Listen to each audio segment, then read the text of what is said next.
Magandang umaga, ma'am. So, ngayong araw po ay tatalakayin po natin kung paano po natin mapanatiling malinis at ang ating kapaligiran po. Meron po akong inihanda dito mga handouts po upang inyong basahin po at makakatulong rin po ito para po sa kalinisan ng ating kapaligiran. So, meron po akong itatanong, ma'am. Para sa inyo po, ano po para sa inyo ang um, pagiging malinis ng paligid po? Siyempre, ang pagiging malinis ng paligid, ang benepisyo nito, lahat makikinabang, maiwasan ng mga sakit o malalang sakit. Ah, ah, Isa ring press kung simoy kapag malinis ang paligid, maaliwalas, at maganda sa pakiramdam ng lahat. Tama po. Yung sinasabi po ninyo ay tama po. Ang ating pong isang malinis at healthy na environment ay isa pong parang free po sa mga pollution, mga dirt, at mga hazards. Masasabi rin po nating malinis ang ating paligid sa pamamagitan ng ating nilalanghap na hangin po at sa ating iniinom na tubig. Also rin po, ang atin din pong pag-proper segregation of waste po at pag-maintain ng cleanliness sa ating paligid o kahit sa ating tahanan po. Okay. Ang importance po ng clean environment ay it promotes good health, it ensures clean air and water, it also protects biodiversity. Also rin po, it improves mental well-being, encourages sustainability, enhances quality of life, and also it sets a good example. So importante po na malinis po ang ating kapaligiran dahil nagbibigay po sa atin ito ng kaginhawaan at kalusugan po sa ating pamilya at also sa lahat ng tao po. Also rin po, mapapanatili pong malinis nga po at mapayapa po ang ating paligid po. Meron din po ang mga examples of diseases na nakukuha po sa unclean environment o hindi po malinis na paligid. Isa na rin po dito ang respiratory infection. Yung respiratory infection po, ito po yung mga galing sa air pollution o mga alikabok po. Yung mga sanay po nito is syempre po yung mga maduduming hangin po, yung mga pollution, tapos nagkakos din po ito ng asthma. Kaya po tayo nagkaka-asthma dahil po sa maduming hangin po. Pangalawa po, also din po, diarrhea disease po. Siyempre po sa ating iniinom na tubig, kung hindi po ito malinis o may poor sanitation po, maaari po tayong magkaroon ng mga sakit po sa ating kalusugan po. Pangatlo, yung mga skin infections naman po. Ito naman po ay galing po sa ating dirty surroundings and also sa ating poor hygiene nga po. So, nagkakaroon po tayo dito, may tinatawag po tayong mga scabies, fungal infection, which is cause po na ating nga pong maduming paligid po. And also, meron din po tayong mga vector-borne diseases. Ito po yung galing sa mga peste, like mosquitoes and rats po. Maaari po tayong magkaroon ng dengue, malaria, o leptospirosis po, nang dahil po sa mga lamok at mga rats po. Meron din po tayong tinatawag na parasitic infections. Ito naman po is para sa mga contaminated food or soil po. Siyempre, pag tayo po ay kumakain, yung kinakain po natin, pag hindi po tayo sigurado kung malinis po ba, tama po ba ang pagkakaluto nito. Kaya meron po tayong, may mga possibility po na magkakaroon tayo ng parasitic infections po. Yung about naman po sa paglalakad natin sa floor, sa lupa po, na hindi tayo nagchichinelas o yung mga tinatapakan natin is mga madudumi po. Maaari po tayong makakuha ng mga parasitic infections po. Okay. Meron naman po tayong paano po natin maiiwasan yung mga mosquito breeding or yung mga pinamamahayan ng mga mosquito po. Siyempre po, unang-una, kailangan po natin i-remove yung mga stagnant water. Kung stagnant water po, ito po yung mga tubig na parang pondo lang po, hindi po gumagalaw, mga ilang araw na pong nandyan sa balde or sa mga tinatawag nating tires ng mga gulong po na may tubig, ganon. Pangalawa po, kailangan po nating mag-clean ng gutters and drains. Kung may mga drainage po, gutters po, isa din po yung dahilan po na doon po namamahay yung mga mosquito natin. Okay. Pangatlo po is kailangan po natin mag-cover ng mga water containers ko. So, kung tayo po ay mahilig po mag-imbak ng tubig, kailangan po natin itong takpan ng maigi at isigurado po talagang hindi po ito mababahayan ng mga lamok.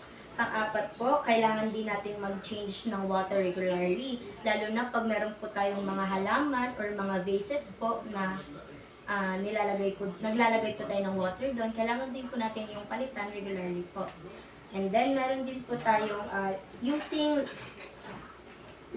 larvicides. Yung larvicides po, yan po yung mga chemicals. Chemicals siya, pero healthy po siya.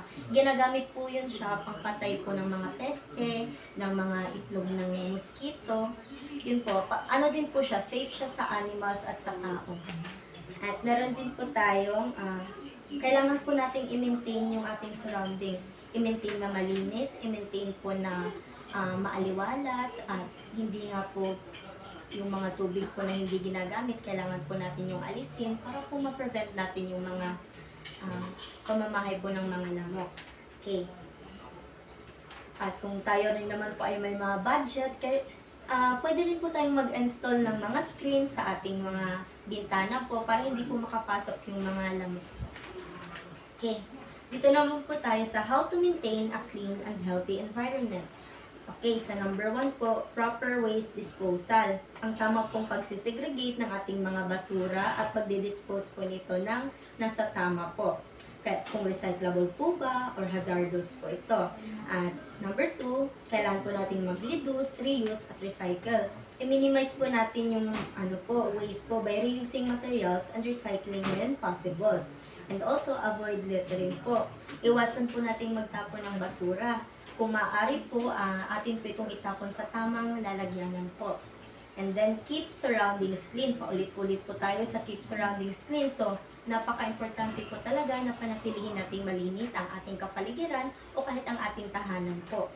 Number 5, plant trees and maintain greenery. So, kung tayo po may oras, pwede po tayong magtanim po ng mga puno upang mapanatiling presko rin po ang ating paligid at tahanan. And also, avoid burning garbages. Ang pagsusunog po ng basura ay isa pong, po talaga siya, hindi po siya mabuti po sa ating kapaligiran. And then, 7 is conserve water po. Kung kinakailangan po ay gumamit tayo ng tubig sa tamang paraan po at avoid po yung mga sobra-sobrang tubig po na hindi naman po nagagamit po.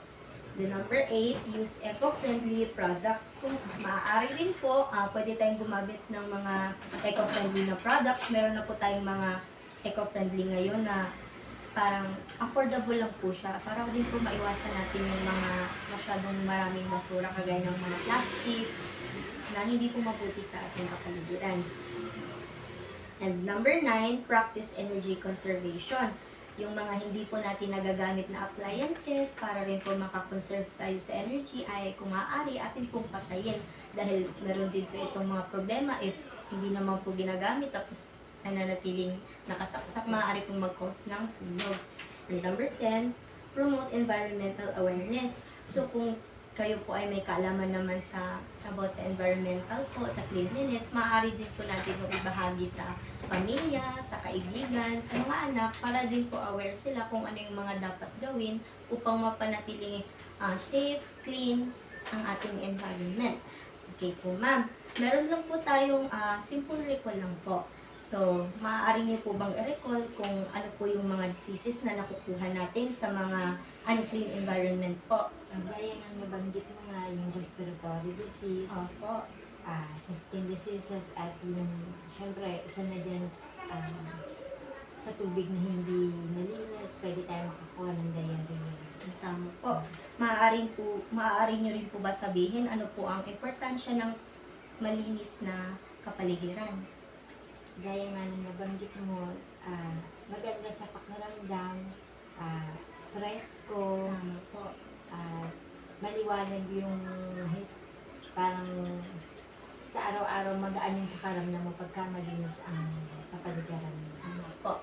Maaari rin po ba kayong magbigay kung paano po natin ma-maintain na malinis and healthy ang ating environment kahit mga ilan lang po? Syempre, gaya rin ng nabanggit mo, kailangan lahat ng mga tak na tubig na hindi naman magagamit ay itapon. At yung mga bottle na o yung mga gulong na pinamamahayan ng yung matagal ng tubig na doon na nakaimba, kailangan din tanggalin. Saka yung mga container na naglalaman ng matagal ng tubig na nakaimba, kailangan alisin. Tama po. Maraming salamat po. Sana po may natutunan po kayo at upang po makatulong ito sa ating paligid at para rin po sa kalinisan po ng barangay para apekto din po ito sa inyong bahay po. Thank you po. Maraming salamat. Thank you.